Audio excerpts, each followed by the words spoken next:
सात संगत जी, प्यार से कहना धन निरंकार जी। सात संगत जी, दासी आप जी के चरणों में जो विचार रखने जा रही है, ये विचार हैं कि गुरु अपने शिष्य से कितना प्यार करता है और गुरु अपने शिष्य से कितना प्यार करता है, क्योंकि हर बार संगत में यही सुनने में आता है कि संगत गुरु से बहुत प्यार करती है।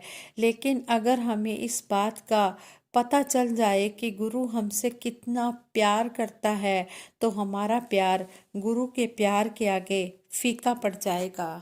क्योंकि जितना प्यार एक गुरु अपने शिष्य से करता है, शायद ही कोई शिष्य इतना प्यार अपने गुरु से करता हो। लेकिन कहने के लिए तो हम बहुत कुछ कह देते हैं कि हमें अपने गुरु से प्यार है, लेकिन जब कर्म पर बात आती है, तब पता चलता है कि हमारे अंदर गुरु के प्रति कितना प्यार है, गुरु के प्रति कितनी तड़प है।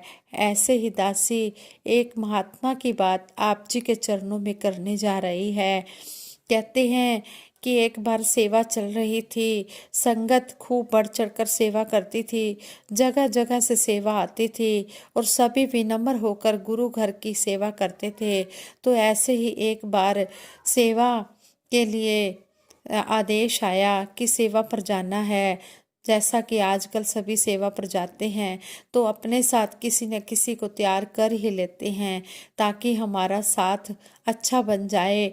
तो हम अपने साथ सेवा पर जाने के लिए अपने किसी साथी को ढूंढते हैं और अपने साथ उसे चलने के लिए कहते हैं।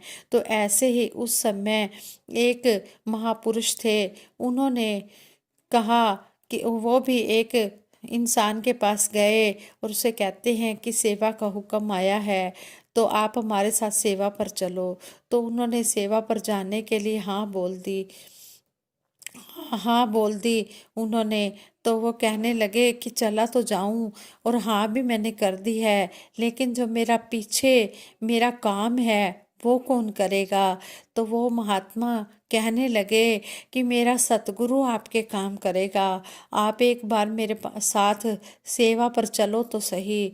तो वह सेवा पर जाने के लिए तैयार हो जाता है, क्योंकि वह उसे कहते हैं कि तू किसी बात की चिंता मत कर, तेरा काम जो है वो मेरा सतगुरु करेगा, तेरी रखवाली करेगा, तू मेरे साथ सेवा पर चल। अगर वहाँ जाकर तुझे सेवा करनी होगी तो कर लेना, नहीं तो वहाँ जाकर लंगर खाना और आराम करना।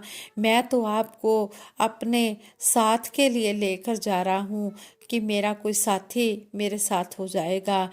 वह तुम्हारी मर्जी है, सेवा करनी होगी कर लेना, नहीं करनी होगी तो ना करना। और पीछे की चिंता भी मत करना, पीछे मेरा सतगुरु तेरे हर काम को पूर्ण करेगा। तू एक बार मेरे ऊपर विश्वास तो कर, ये मेरा गुरु बहुत बड़ा है, तू सब कुछ इस पर छोड़कर तो देख। तो उनकी यह बातें सुनकर वह व्यक्ति उनके साथ सेवा पर जाने के लिए तैयार हो जाता है और वह दोनों सेवा पर चले जाते हैं।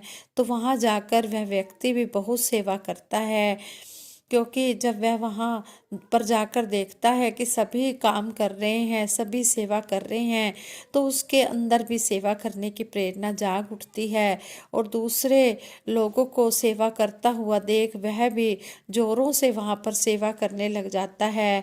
वह सेवा कुछ दिन की ही होती है। तो वह दोनों अपनी सेवा करके जब वापस अपने घर आ जाते हैं, तब कुछ दिनों के बाद वह व्यक्ति अपने उस मित्र से कहता है कि कल रात मेरे सपने में तुम्हारे गुरु जी आए थे और मुझे ले जाने की बात कह रहे थे, मुझे कह कर गए हैं कि तैयार रहना, मैं तुम्हें लेने आऊँगा। सिर्फ इतना कहकर चले गए। तो वह कहते हैं कि वह ऐसा क्यों कह रहे हैं, क्योंकि अब मेरी उम्र भी हो गई है, इसीलिए उन्होंने ये बात कही है, मेरा अंतिम समय भी नज़दीक है। तो उनकी यह बात सुनकर वह महापुरुष सतगुरु के पास जाते हैं। तो वह उनको जाकर यह सारी बात बताते हैं और कहते हैं कि सच्चे पातशाह, हम इतने सालों से आपके साथ जुड़े हुए हैं, इतनी सेवा की है और आपके हर वचन को माना है, लेकिन आज तक आपने हम पर तो ऐसी कृपा नहीं की। लेकिन जिसको मैं अपने साथ सेवा पर लेकर गया, उस पर आपने इतनी जल्दी इतनी कृपा कर दी, आज तक हमारे सपने में नहीं आए, लेकिन उन्होंने एक बार सेवा की, आप उनके सपने में आकर बस गए। यह बात कहकर वह महापुरुष बाबा जी से रूठ जाता है और दूसरी तरफ मुंह करके खड़ा हो जाता है। उसे रूठा हुआ देखकर सतगुरु उसे मनाने की कोशिश करते हैं और सतगुरु बड़े ही प्यार से उसे मनाने लगते हैं और कहते हैं कि इसमें मैंने क्या किया है? मैंने तो वही किया है जो तुमने उसको कहा था। मैंने अपनी तरफ से तो कुछ भी नहीं किया। याद करो, जब तुमने सेवा पर आना था और तुम्हारे साथ आने के लिए कोई तैयार नहीं था, तो तुमने उसको अपने साथ जाने के लिए तैयार किया और फिर उससे जो बातें तुमने कही थी, मैं तो उसी को ही निभा रहा हूँ। याद करो, तुमने उससे कहा था कि मेरा गुरु बहुत बड़ा है, वह तेरी रक्षा करेगा, तो मैं तो वही कर रहा हूँ जो तुमने उसको बोला था। तो जैसे ही सतगुरु के वह यह वचन सुनता है वह महापुरुष, तो वह जोर जोर से रोने लग जाता है।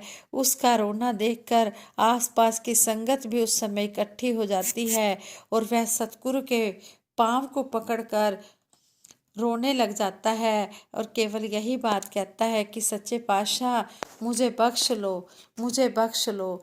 उसी समय उसे समझ आ जाती है कि इतना प्यार गुरु अपने शिष्य से करता है, उसके हर वचन को पूरा करता है। सोचिए, अगर सतगुरु ने हमें ब्रह्म ज्ञान दिया है और जो हमारे साथ जुड़े हुए हैं, जो हमारे रिलेटिव्स हैं, जिन्होंने ब्रह्म ज्ञान भी नहीं लिया हुआ, अगर हम उनके बारे में सतगुरु को कहते हैं तो सतगुरु उनकी भी संभाल करता है, उनकी भी रक्षा करता है। जो हमारे रिश्तेदारों की, हमारे रिलेटिव्स की हमारे कहने पर इतनी रक्षा करता है, तो वह हमारे लिए यह सतगुरु कितना करता होगा। क्योंकि अपने गुरु की लीला को वही जान पाता है जो सतगुरु से जुड़ा होता है। सतगुरु हमारी संभाल करता है, हमारी रक्षा करता है, लेकिन हमें इसके बारे में पता नहीं चलता। गुरु का हाथ हमारे ऊपर है। ऐसा गुरु हमें मिल गया है जो हमारे कहने पर, जिसके बारे में भी हम सतगुरु से अरदास कर देते हैं, सतगुरु वो अरदास को पूर्ण कर लेता है। हमारा सतगुरु, अगर हम खुश होकर सतगुरु को कुछ भी कह देते हैं तो सतगुरु उस बात को पूर्ण करता है। जिसको ऐसे सतगुरु की शरण मिली है, वह कितने भागों वाले जीव होंगे जिनको इतना बड़ा सतगुरु मिला हुआ है, जिसकी कृपा का कोई अंत नहीं, जिसकी महिमा का कोई अंत नहीं।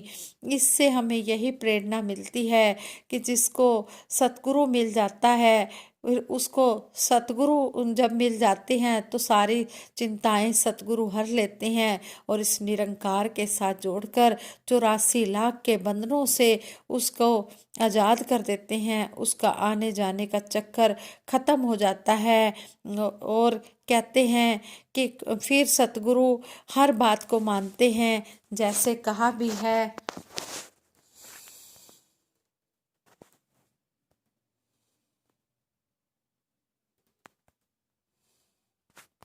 सारी दुनिया वस विच तेरे, तू भगतां दे वस करतार। कहते हैं कि सारी दुनिया को इसने वश में किया हुआ है, लेकिन जो भगत होते हैं वो इसके साथ प्यार करके, इसके साथ इतना प्यार कर लेते हैं कि सतगुरु के मन में बस जाते हैं। फिर सतगुरु ऐसे संतों महापुरुषों की बात को कभी भी टालते नहीं हैं। जो भी संत महात्मा कह देते हैं, सतगुरु उस बात को पूर्ण कर लेते हैं, चाहे उस इंसान की किस्मत में वो बात हो या ना हो, लेकिन सतगुरु उस बात को पूरा करते हैं। इसलिए कहा है कि वक्त से पहले मुकद्दर से ज़्यादा तू ही दे सकता है, ऐ मेरे दाता।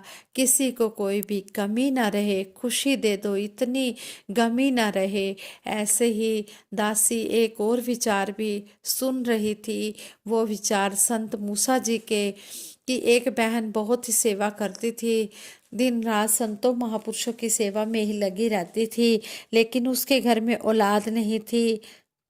उसके घर में औलाद नहीं थी। तो एक दिन संत मूसा जी ने कहा उस बहन से कि आप इतनी निष्काम भाव से सेवा करती हैं, मैं निरंकार से पूछूंगा कि आपके घर में औलाद क्यों नहीं हो रही। तो जब उन्होंने इस निरंकार से पूछा, संत मूसा जी ने पूछा भी, उस बहन के घर में औलाद नहीं हो रही और वह बहन इतनी सेवा सिमरन सत्संग करती है, तो आगे से निरंकार ने कहा कि उसकी किस्मत में औलाद नहीं है। तो संत मूसा जी ने यही बात उस बहन को आकर कह दी, लेकिन उस बहन के सेवा सिमरन सत्संग पर कोई भी फर्क नहीं पड़ा। वो उसी तरह निष्काम भाव से सेवा सिमरन सत्संग करती रही। थोड़े दिन के बाद उस बहन के घर में संत महात्मा आए। संत महात्मा उस बहन की सेवा से इतने खुश हुए और उसको आशीर्वाद दे दिया कि आपके आंगन में दो दो फूल खिलें। और कहते हैं कि थोड़े दिन के बाद उस बहन के घर में जुड़वा बच्चे हुए। जब एक दिन संत मूसा जी उस बहन के घर के आगे से जा रहे थे, उन्होंने जब देखा कि जुड़वा बच्चे खेल रहे हैं, तो संत मूसा जी उस बहन के घर में आ गए और कहने लगे, बहन ये बच्चे किसके हैं। तो आगे से वो बहन कहती है, यह आप संतों महापुरुषों के आशीर्वाद से इस निरंकार ने दासी को दिए हैं। तो आगे से संत मूसा जी कहते हैं, अच्छा आपकी तो किस्मत में औलाद थी नहीं, फिर ये कैसा हुआ।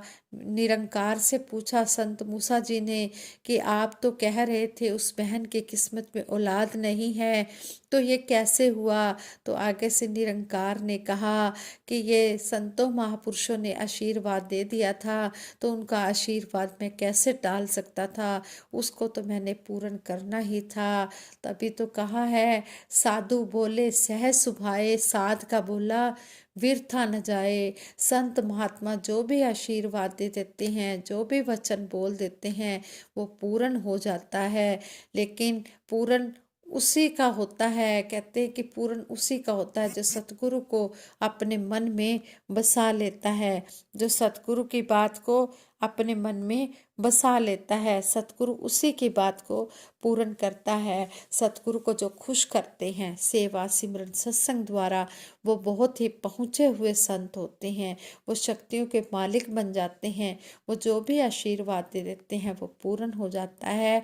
इसलिए कहा है कि सारी दुनिया वश विच तेरे, तू भगतां दे वश करतार।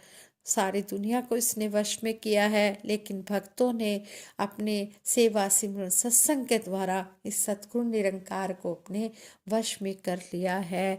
संगत जी, हम ऐसे ही संतों महापुरुषों के आशीर्वाद लेते रहें और हमेशा यही अरदास सच्चे पातशाह के चरणों में करते हैं कि अरदास ए कर दे झोली सब दी भर दे, भुख नंग ना रवे किधरे, ना होवे कोई प्यासा।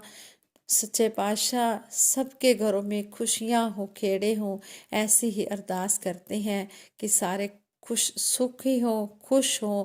झोली संतां दी भरो सुखां दे नाल, दातिया संत तेरे रहन सदा खुशहाल।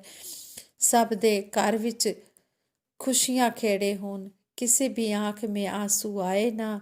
सब दे कर तो दुख भुख नसे, तेरी रहमत कर कर वसे। कर दे मेहर दातिया, दोवें हथ जोड़ करा अरजोई, तेरे दर ते थोड़ न कोई। कर दे मेहर दातिया। सच्चे पातशाह सबके ऊपर अपना मेहर भरा हाथ रखना।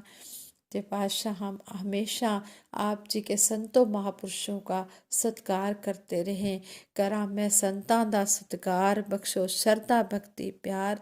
सच्चे पातशाह हमेशा श्रद्धा भक्ति प्यार ये हमें करवाते रहना सच्चे पातशाह, और हमेशा हम संतों महापुरुषों का सत्कार ही करते रहें। मेरा डोले ना इतबार, बख्शो श्रद्धा भक्ति प्यार। करा मैं संतां दा सत्कार। संगत जी, दासी सिमरन कराएगी, आप जी प्रवान करें। तू ही निरंकार मैं तेरी शरण हाँ, मैनू बख्श लो। तू ही निरंकार मैं तेरी शरण हाँ, मैनू बख्श लो। तू ही निरंकार मैं तेरी शरण हाँ, मैनू बख्श लो। सतगुरु माता सुदीक्षा सविंदर हरदेव जी महाराज की जय। निरंकारी राज माता गुरबचन अवतार की जय। हाँ संगत जी, प्यार से कहना धन निरंकार जी।